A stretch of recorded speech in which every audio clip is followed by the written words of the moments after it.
Kita jangan berkecil hati. Dunia ini sementara kok. Banyak bersyukur saja.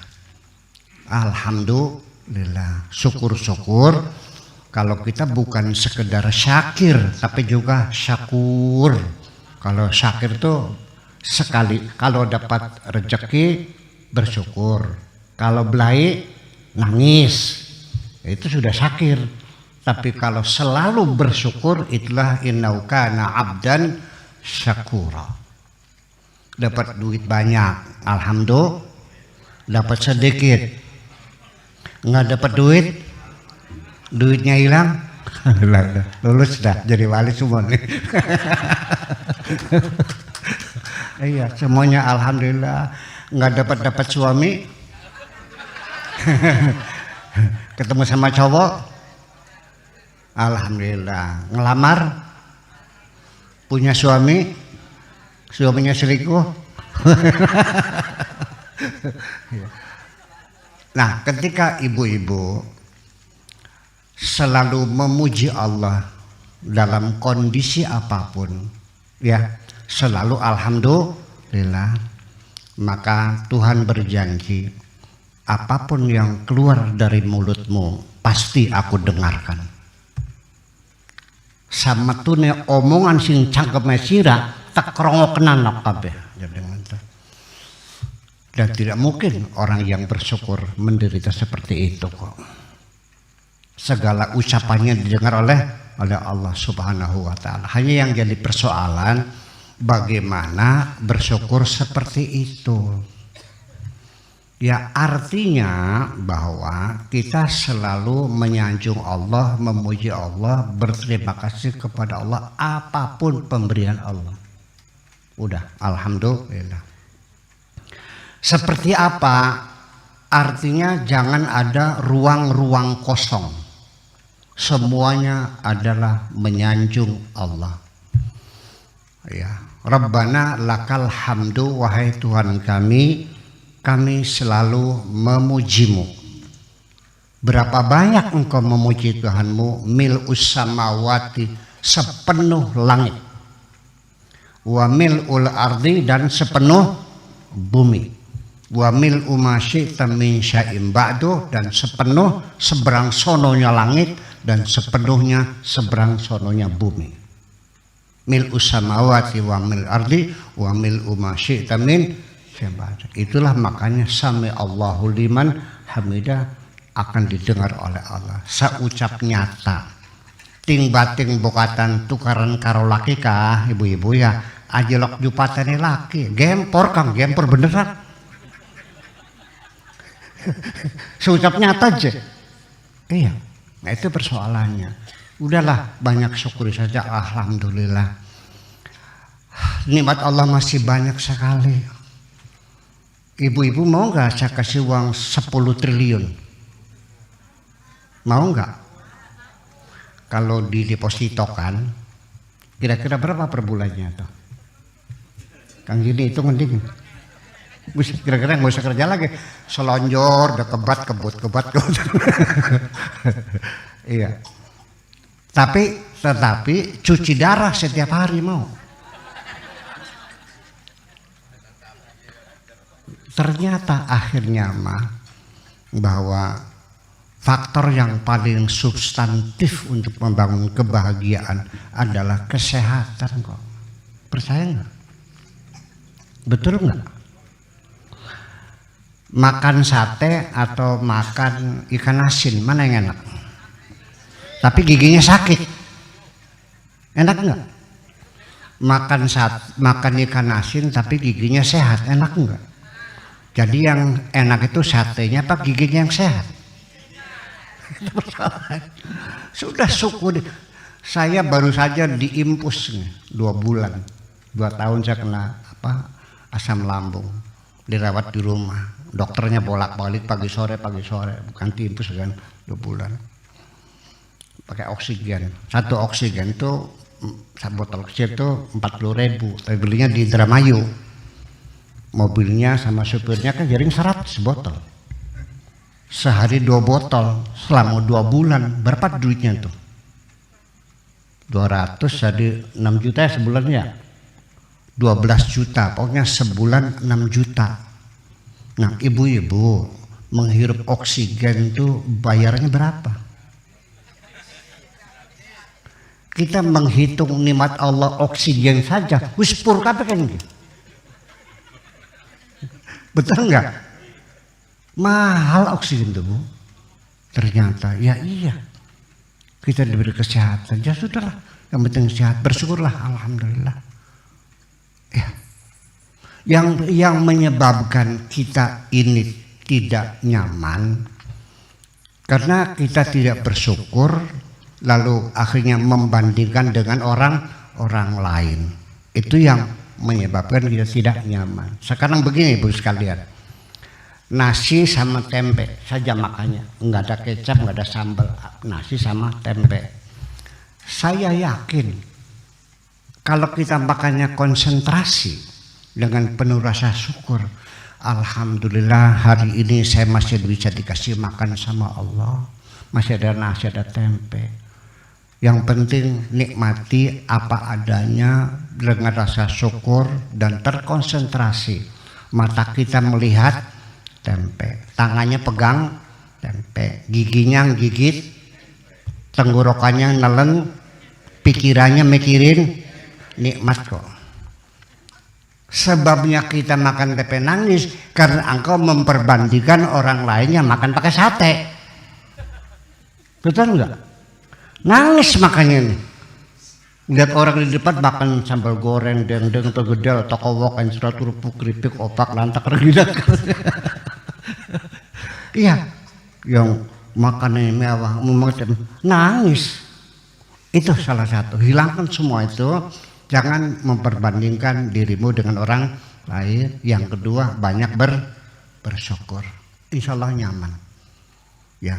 Jadi artinya bahwa kebahagiaan yang kau cari tidak ada di luar kok, adanya di dalam dirimu sendiri. Ya, kesedihanmu adanya di dalam otakmu, bukan pada yang ada yang di luar. Pikiranmu yang membuat kamu jadi sedih, jadi sengsara. Percayalah. Yuk kita perbaiki diri kita semuanya. Kemudian yang ketiga, kita juga masih banyak berpikir positif. Ini juga yang mengganggu kita tidak nyaman hidup ini, sedih melulu, ngenes melulu, marah melulu. Itu karena pikiran kita negatif. Praduga-praduga buruk kepada Allah, praduga buruk kepada sesama hamba Allah. Ketika ibu-ibu sudah punya curiga kepada istri suami yang berselingkuh, hidupmu sudah tidak nyaman kok. Lakinya teka telat, yo, meriang beli, meriang, mampir, iya. Sampai kepada tetangga kita punya curiga, tetangga tidak suka kepada diri kita. Pada tetangganya nggak ada masalah kok. Dia kirim makanan, dimakan nggak? Dibuang kok. Mempersulit diri kita sendiri. Jadi artinya kita sudahlah. Inna ba'da dzanni ismun, ya, sebagian dugaan itu adalah dosa. Jadi kita selalu berhusnudzan saja, berpraduga baik, berpraduga positif, hilangkan praduga-praduga, pikiran-pikiran yang negatif semacam itu. Karena kita tidak tahu. Itu persoalannya. Bahkan sampai musibah-musibah yang menimpa diri kita juga, ketika kita berpikir positif, itu tidak menjadi masalah. Bahkan kecelakaan bisa menjadi nikmat juga. Terjadi enggak kecelakaan tapi jadi nikmat. Nah, ini ceritanya orang Cirebon nih yang berusahanya apa? Rotan ya? Ya kan benar ya, rotan. Dia ada transaksi dengan buyer di Amerika seharga 1 juta dolar. Ya sekitar 15 miliar lah kan gitu, kan gede toh. Dia berangkat ke sana untuk menandatangani kesepakatan kerjasama nilai 1 miliar. Itu 1 tahun 1 juta dolar 1 tahun tuh rencananya. Setelah berangkat ke Jakarta, naik naik taksi ke bandara Soekarno Hatta, tiba-tiba taksi itu bannya kempes. mau ganti ban serepnya kempes lagi. Nyetop mobil nggak ada yang berhenti, akhirnya nggak jadi berangkat kan, gagal kan, kecewa nggak, sedih nggak? Itu supir digebukin kok, dicotosin supirnya, gara-gara kamu aku jadi gagal begini. 15 miliar lepas dari tanganku. Ternyata beberapa jam kemudian ada pengumuman pesawat nomor sekian yang take off dari bandara itu jatuh di Kolombo. Baru bilang apa? Alhamdulillah. Lamun beli kempes kamu. Bayangkan, Allah menyelamatkan dirimu, tapi karena praduga burukmu sehingga menjadi penderitaan. Lah kenapa? Betul nggak? Ini satu pelajaran. Seorang ibu ketika anaknya mati sedih nggak, Bu? Sedih kan? Coba kalau kita bercermin kepada Nabi Khidir, anak dibunuh, ya kan? Orang tuanya nangis nggak? Tapi Nabi Khidir tahu ini anak nanti gedenya jadi penjahat, akan menyiksa orang tuanya orang soleh. Supaya jangan menyiksa orang tua, gue bunuh aja anak ini, kata Nabi Khidir. Andaikan anakmu itu akan jadi anak yang durhaka, kalau dibunuh Tuhan senang nggak? Atau dia menyiksa dirimu? Itu jadi persoalan. Dari bulan ini bakal beli paham kia, ajak bacotek kah? Betul nggak? Iya nih Gusti Allah jake bacot.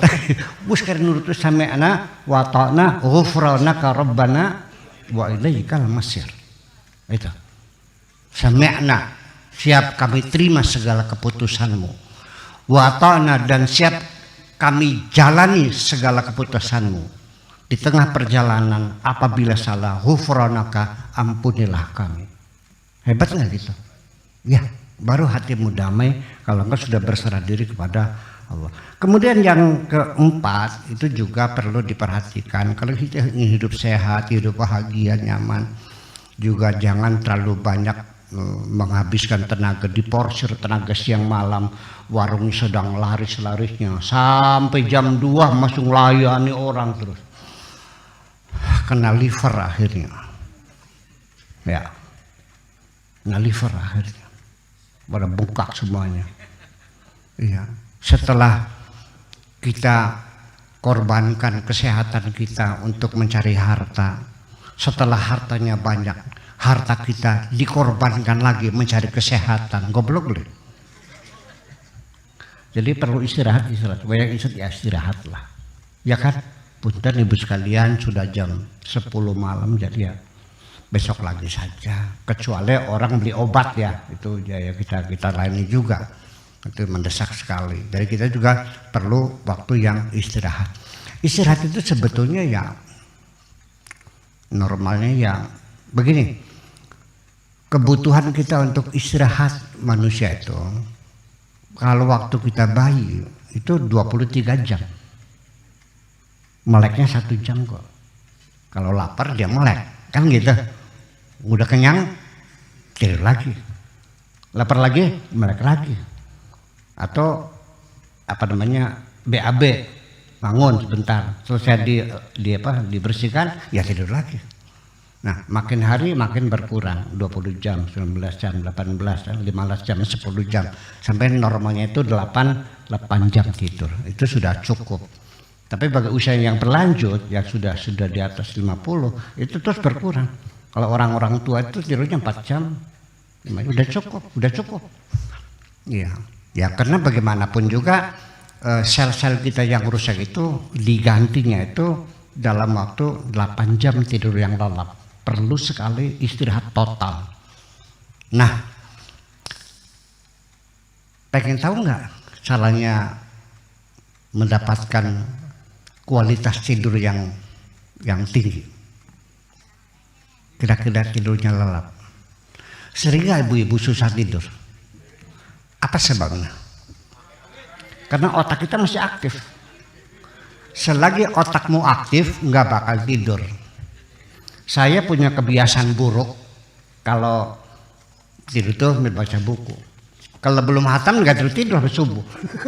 Baru kalau ditutup baru bisa tidur. Nah, atau kita punya masalah dan sebagainya. Nah, cara mendapatkan tidur yang berkualitas itu dengan cara relaksasi.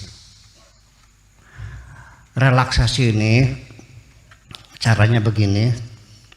Jam berapa ibu tidur? Jam 11, oke? Ya, sebelum tidur kita bebersih dulu, ya mandi, wudu segala macam. Cobalah kita tidur dalam posisi yang paling nyaman. Seperti apa? Kita merasakan sendiri, masing-masing punya kenyamanan yang berbeda-beda.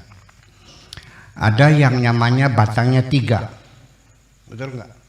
Ada yang 2, ada yang 1, ada lagi yang lebih nyaman tidak pakai bantal, ada lagi yang miring ke kanan, ada yang miring ke kiri, ada yang tengkurap juga ada. Lebih nyaman tidur tengkurap, silakan pilih yang mana. Nah, kalau saya tidur nyaman itu adalah terlentang dengan satu bantal yang tipis, kemudian kaki lurus, tangan lurus, ya, pejamkan mata, perintahkan kaki, wahai kaki, diam kau, jangan bergerak sedikit pun.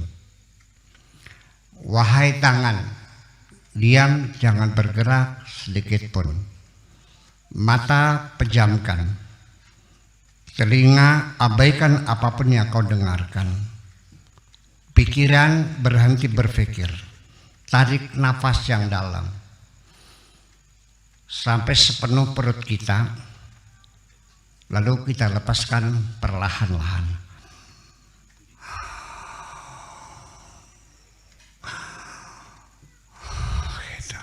Jadi itu sama dengan mengatur paru-paru kita kembang kembis, dan juga ikut mengatur debar jantung. Ya, jantung kita ini berdebarnya setiap detik itu 70 kali detakan. Kalau menit, 1 menit berapa detik? 60. Kalau jantung kita 1 menit itu 70 detakan. Itu yang normal, semacam itu. Nah, seandainya masih ada kesulitan, bisa dibantu dengan mendengarkan musik-musik relaksasi. Ya, silakan Ibu Bupati buka, milih aja di Google, ada lagu relaksasi yang berupa seruling bambu, ada yang berupa gitar, ada relaksasi yang piano, ada, terserah. Tapi untuk kiai yang mengharamkan piano, abaikan aja dulu. Yang mengharamkan mengharamkan gitar, ya abaikan saja dulu semuanya.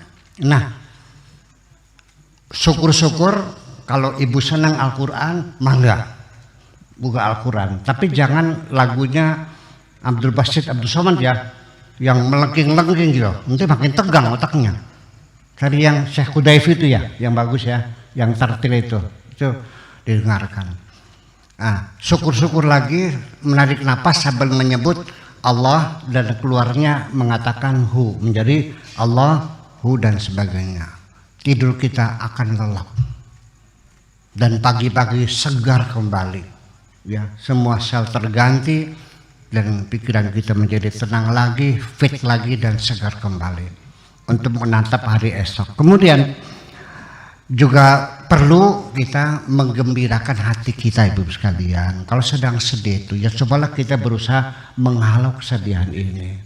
Kalau punya kaset Jojon, setelah kaset Jojon yang membuat kita tertawa, atau kita bercanda dengan cucu kita, ya kan begitu, dengan anak kita yang bisa menggembirakan. Nih, bad mood ini, cara menghalau bad mood. Bad mood itu artinya rasa tidak nyaman, kita berada dalam satu ruangan, ngerasa sumpah, ngerasa blenak, ngerasa pegel, ya kan, pernah nggak begitu? Sudah, tinggalkan tempat itu, cari tempat baru. Ya, kalau perlu silakan ke Alfamart, asal keluar aja, entah beli apa, beli tisu apa, beli softtek, terserah dah. Ya duitnya 50.000 ya, yang penting segera ya. Kemudian juga coba kita pindah di kamar yang lain, tinggalkan pekerjaan yang ada. Ini cara mengatasi bad mood yang ini. Jangan dirawat dong. Kita berjuang untuk memperbaiki diri kita sendiri. Nah, syukur-syukur kalau punya spray minyak wangi yang bagus ya, coba disemprot ruang wangi. Karena harum wangi juga membuat segar pikiran kita. Kalau ibu-ibu senangnya musik, ya cobalah musik. Kalau saya senangnya Celine Dion biasanya itu lagunya itu. Atau Stevie Wonder, I Just Got to Say I Love You. Itu gitarisnya. Atau lihat pemandangan-pemandangan. Di sini ada perbedaan pendapat para psikolog tentang bagaimana menghalau bad mood itu. Ada yang bilang dengan haruman, ada dengan pemandangan, ada yang dengan dengan musik. Itu tergantung kepada sensitivitas kita. Orang ada yang sensitif telinganya, yang sensitif matanya, ya kan gitu. Ada yang hidungnya, kalau memang hidung sensitif ya buka minyak wangi supaya ada harum semuanya itu. Kalau perlu ya sambil berolahraga sebentar lah, bareng 15 menit ya, udah pakai easy rider itu, ya siap-siap di olahraga di rumah murah kok. Ya, yang kayak sepeda ngegoes tuh itu juga lumayan, itu perlu juga membantu detak jantung kita. Itu kita atasi semuanya itu. Belajar dong. Pengen bahagia enggak sih? Pengen bahagia enggak sih? Ya, cari hal yang lucu-lucu, yang ketawa gitu. Tetapi kalau kita baca di kitab kuningnya, mumpung ada di sini, pelawak itu masuk neraka ya? Intip neraka ya? Abaikan aja dulu lah. Orang membahagiakan orang banyak yang tadinya suami istri bertengkar karena gara-gara dia lelucon, gara-gara melawak, hilang pertengkarannya. Orang yang lagi susah sumpah bisa jadi segar lagi karena tertawa. Kok masuk neraka? Tapi kalau nyaci makai orang dapat surga ya? Kalau kafir, murtad, bid'ah segala macam itu dapat pahala ya? Kalau bikin orang ketawa masuk neraka. Lucu kan? Lucu nggak? Membahagiakan orang lain masuk neraka. Tapi kalau mencaci maki orang dapat pahala gitu. Nanti kita diskusikan.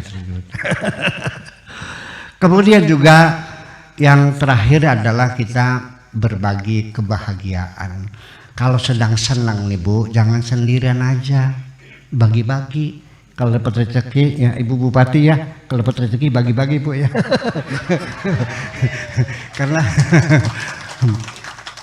karena kebahagiaan ini kalau kita bagikan itu tidak berkurang, malah bertambah. Tapi kalau kesedihan kita bagikan, berkurang kesedihannya. Oh bedanya. Kalau kita bahagia, kita bagikan, kebahagiaannya bertambah. Tapi kalau kesedihan perlu dibagikan supaya berkurang. Betul nggak? Ya, panggil teman, ngobrol kaprik sudah plong itu. Ada rasa nyaman kita karena sudah kita kuras semua. Jadi semua yang tersimpan di dalam memori kita ini sudah padat. Itu tolong dibersihkan. Jangan biarkan sampah-sampah itu kau simpan di dalam hatimu. Sebab memori kalau sudah penuh itu akan mengganggu emosi. Dan emosi akan mengganggu otak kita. Akhirnya kita otaknya menjadi off. Itulah akhirnya kita sering lupa, kadang-kadang tidak mampu konsentrasi, sampai badan rasa pada gatal, kuping pating grebeg, kepala nyut. Itu terlalu banyak memori. Kalau tidak bisa nguras sendiri, silakan hubungi psikiater atau psikolog, bisa membantu bagaimana menguras memori-memori yang sudah lama itu menjadi sampah-sampah yang akan mengganggu kesehatan jiwa kita ini. Yang penting hari ini temanya tidak usah kita bersedih hati. Terima kasih. Assalamualaikum warahmatullahi wabarakatuh.